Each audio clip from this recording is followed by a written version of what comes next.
नमो नमः। चलिए हम लोग यूपी टेट आपकी परीक्षा बिल्कुल नज़दीक आ गई है।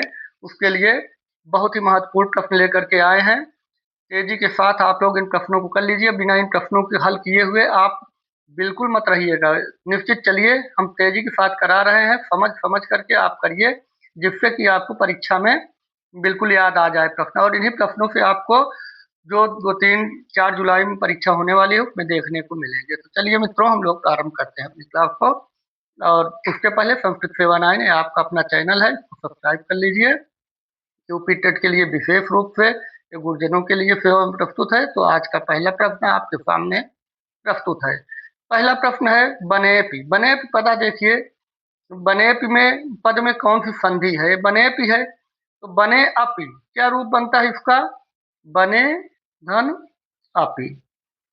अब बने अपी, अब आप देख लीजिए कि ए पहले से ही आपको ए के साथ आ आके जुड़ गया, तो पूर्व में आके जुड़ा है, तब ये रूप क्या बन गया? बनेपी बन गया। तो कौन संधि कही जाएगी? बनेपी। क्या हुआ? सही विकल्प आपका है कौन संधि? विकल्प बी, पूर्व रूप संधि सही हो जाएगा। दूसरा नंबर, नीति मार्ग के न परिलंघयन्ति। नीति मार्ग मतलब अच्छे रास्ते को कौन का उल्लंघन कौन नहीं करता है? तो कुलीना, विकल्प सी सही होगा।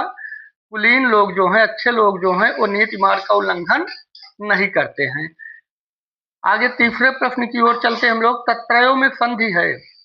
तत्रयो, तत्र एव आय है, देख रहे हैं या आप वैसे भी देखे हैं कि आए आओ ये क्या हो जाती है? वृद्धि संधि हो जाएगी।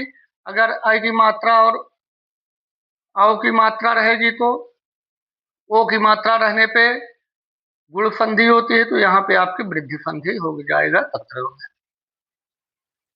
संस्कृत में अयोग वाह, संस्कृत में अयोग वाह कितने हैं? संस्कृत में कुल मिलाकर के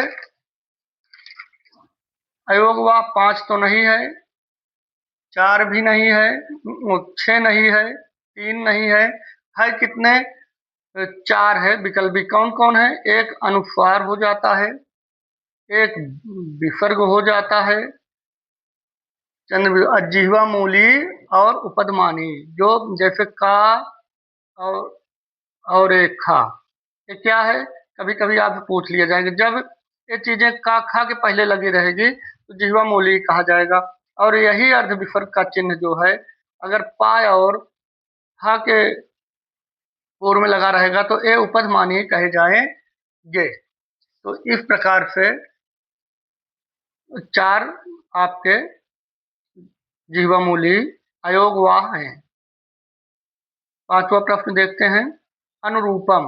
अनुरूपम, आप देखिए पहला पद अव्यय, अव्यय है अनु, तो अव्यय है तो सीधी बात है सी विकल्प सही हो जाएगा। अव्ययी भाव समाप्त हो जाएगा। स्वर नहीं है। बहुत ही अच्छा प्रश्न है, लेकिन थोड़ा एक समस्यात्मक प्रश्न भी कह सकते हैं। जो प्रश्न पूछा गया था कि कौन स्वर ह्रस्व नहीं होता।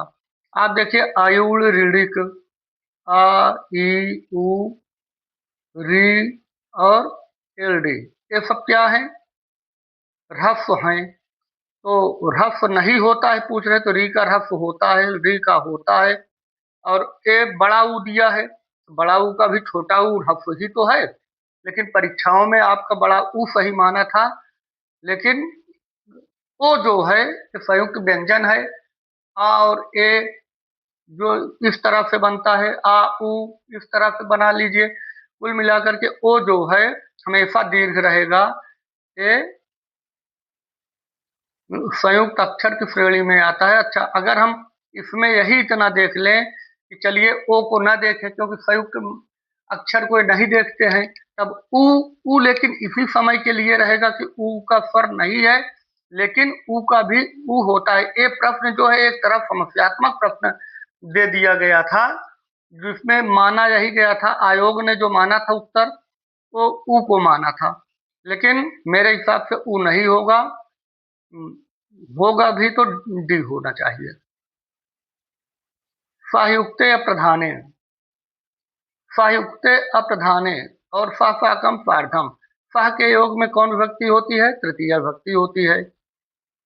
हमेशा ध्यान दीजिए कि जब सह आपको मिल जाए तो सहयुक्ते अप्रधाने, सह के योग में तृतीया विभक्ति होती है, क्योंकि सह मतलब सह अर्थात साथ होता है। सह साकम सार्धम के योग में अप्रधान जो प्रधान क्रिया के कर्ता के साथ देता है उसमें तृतीया विभक्ति होती है। जैसे आपको हम इसके लिए बता सकते हैं, सीता रामेण सह वनम गच्छति। सीता रामेण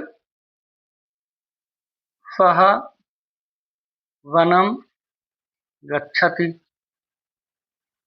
सीता रामेण सह वनम आगच्छति, आती है, आगच्छति। अब यहाँ पे क्या हो गया, रामेण में तृतीया विभक्ति हो गया, क्योंकि राम के साथ जिसके साथ आ रहे, सीता के उसके साथ आ रहे राम के, तो राम में तृतीया विभक्ति होगी। इस बात का ध्यान दीजिएगा। बालकावपि, बालकावपि शब्द का संधि विच्छेद क्या होगा? बालकावपि, बालकावपि का संधि विच्छेद बालकापि नहीं होगा, नहीं होगा, सी भी नहीं होगा। अब देखिए इसमें बालका, बालकों में क्या है? ओ है, उसके बाद ओ के बाद क्या है? आ है, तो ओ को क्या हो जाएगा? ए। इसमें बालको होना चाहिए था, ए में जो बालको लिखा है ये मिस प्रिंट है, बाकी ये होना चाहिए था इसको बालकव, बालकव। ए आपको मिलेगा औ, तो ओ औ, औ और आ को मिला देंगे तो आव हो जाता है, और ओ और आ रहेगा तो औ हो जाएगा। ए रहेगा तो आय हो जाएगा, आय रहेगा तो आय हो जाएगा। आप एक मिनट ऐसे देख लीजिए।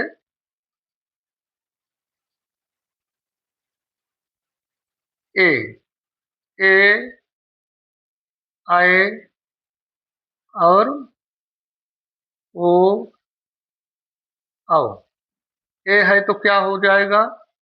आय, आय है तो आय, ओ है तो आओ, आओ है तो आओ, ए रूप बनता है। तो बालको अपि है तो बालकाव अपि, विकल्प ए सही उत्तर है, क्योंकि एक कौन सी संधि है? एचो यवा यावा। इसमें कौन सूत्र का प्रयोग है आपका?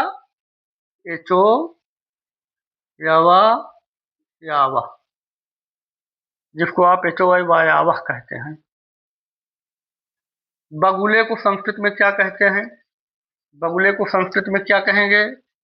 कुछ पक्षियों के नाम आपको पता होना चाहिए। तो बगुले को बका, बा से बगुला, बा से बका, ये हो जाएगा, बी विकल्प सही हो जाएगा। 10वां नंबर, हरय क्रुध्यति। हरय क्रुध्यति में हरय में कौन सा कारक है? आपसे क्या पूछा गया? हरय में कौन सा कारक है? तो कर, करल तो है नहीं, क्योंकि हरल होता होगा। आपको हरि का रूप याद होगा, इसलिए कहे हैं कि इकारांत, अकारांत, उकारांत, लिकारांत, ऋकारांत का रूप आप और से याद कर लीजिएगा, तो ये इसमें संप्रदान हो जाएगा। संप्रदान में हरय रूप बनता है चतुर्थी विभक्ति। हरय क्रुध्यति, क्रुद्ध, द्रोह, ईर्ष्या जिसके प्रति किया जाए उसमें चतुर्थी विभक्ति होगी। किसके प्रति यहाँ किया गया? हरि, हरय, हरि के प्रति किया गया, तो हरय में ये हो गया। क्रुद्ध, द्रोह, ईर्ष्या, असूया अर्थानाम यम प्रति कोपा, जिसके प्रति कोप किया जाता है उसमें चतुर्थी विभक्ति होती है, तो संप्रदान हो गया, विकल्प सी सही है। अस्मत् शब्द का, अब देखिए सर्वनाम का रूप भी हम कई बार बताएं कि आपको देख लेना चाहिए। अस्मद, युष्मद सर्वनाम, किम, तत्, एतत्, इदम, ये सारे रूप अवश्य आपको पढ़ के तब विद्या एग्जाम में जाना है, अभी समय है, देख लीजिए। अस्मत् शब्द का षष्ठी बहुवचन क्या हो जाएगा? तो स्मत् शब्द का नह होता है, नह होता है। अस्मत् शब्द षष्ठी बहुवचन में नह भी होता है। रमा शब्द का चतुर्थी एक वचन क्या होगा? देखिए रूप कितना पूछा है रूप, ये सब पूछे गए प्रश्न आपके सामने हम लेके आए हुए हैं। ये सब PYQ पेपर है, प्रश्न है जो पूछे गए हैं। रमा शब्द का चतुर्थी रमाया ही हो जाता है, विकल्प सी सही उत्तर हो जाएगा। पितृ शब्द का सप्तमी क्या हो जाएगा? पितृ शब्द का सप्तमी एक वचन पितर ही हो जाता है, विकल्प भी सही उत्तर है। इक प्रत्याहार के अंतर्गत कौन सा वर्ण आता है? बताइए। इक, ई उ री री, आप जान रहे हैं, ई उ री री, क्योंकि आयुड़ यही तो इक पूछे हैं, तो इक, ई, उ और री री, ये चार अक्षर जो है वर्ण हैं, ये इक प्रत्याहार के अंतर्गत आते हैं। इसके अंतर्गत आता है ई का, इक प्रत्याहार के अंतर्गत ये सब आते हैं।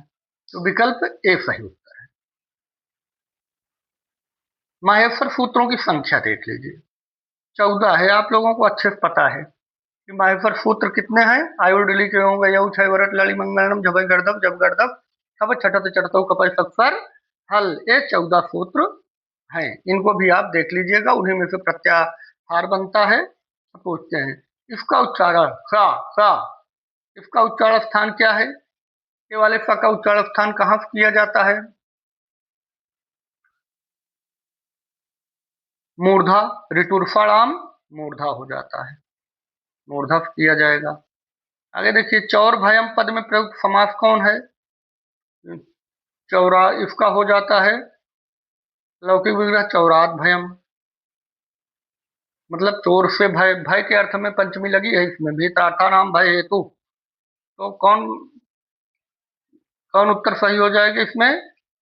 पंचमी। चौर भयम पद में प्रयुक्त समास कौन है?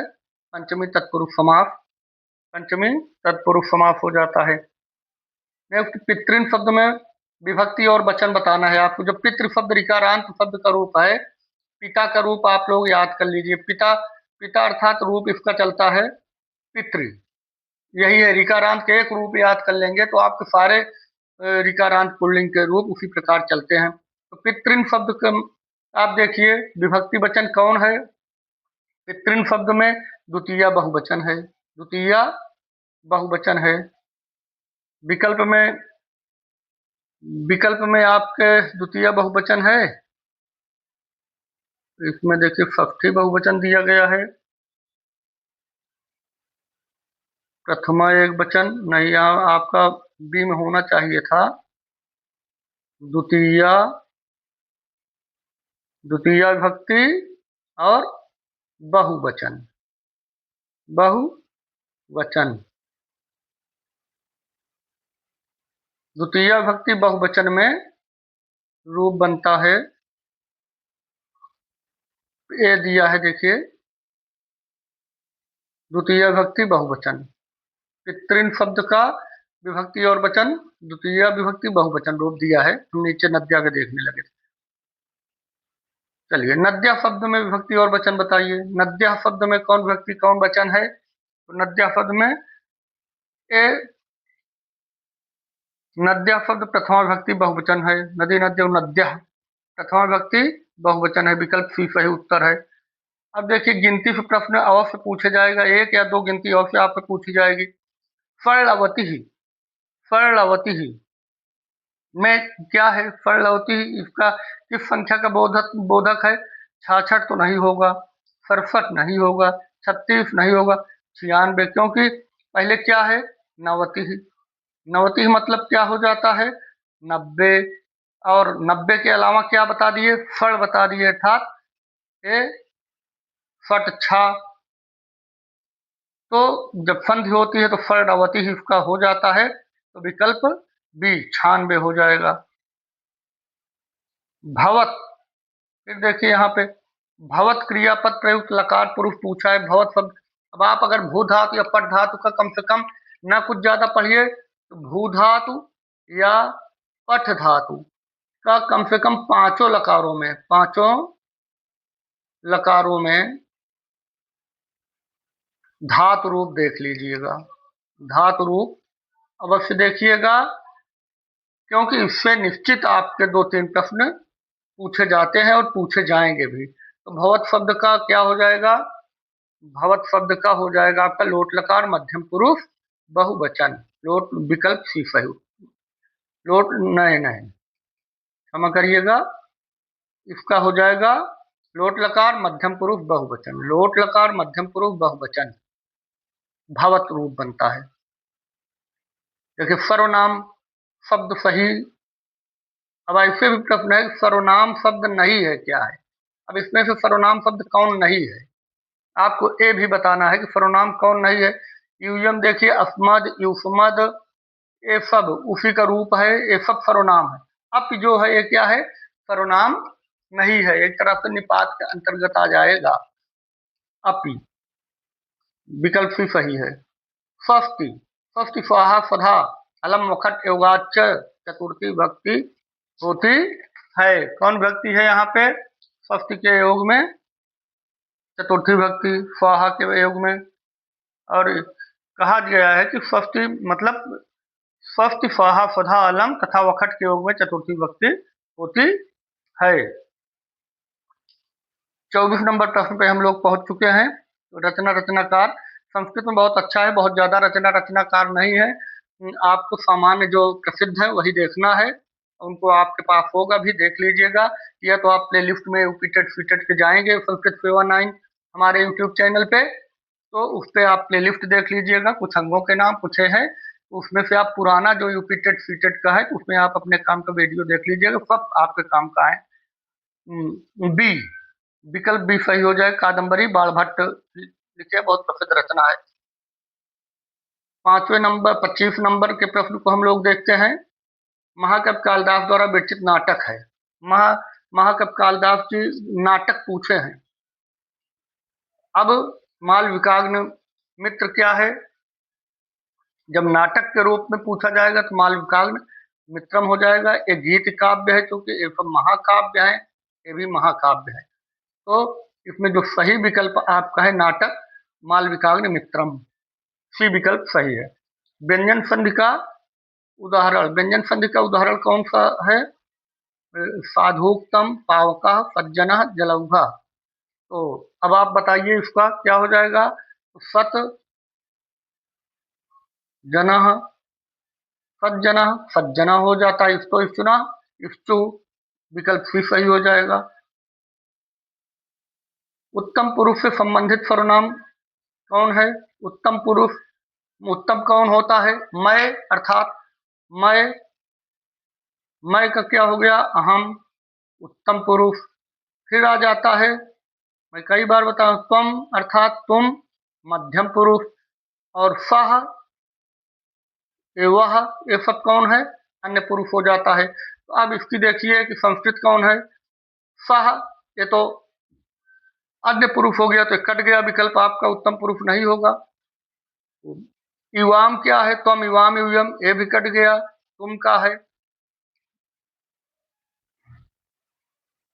ये भी नहीं होगा, ये भी नहीं होगा। तस्मिन, तस्मिन तयो तेसाम, ये भी उत्तम पुरुष का नहीं होगा।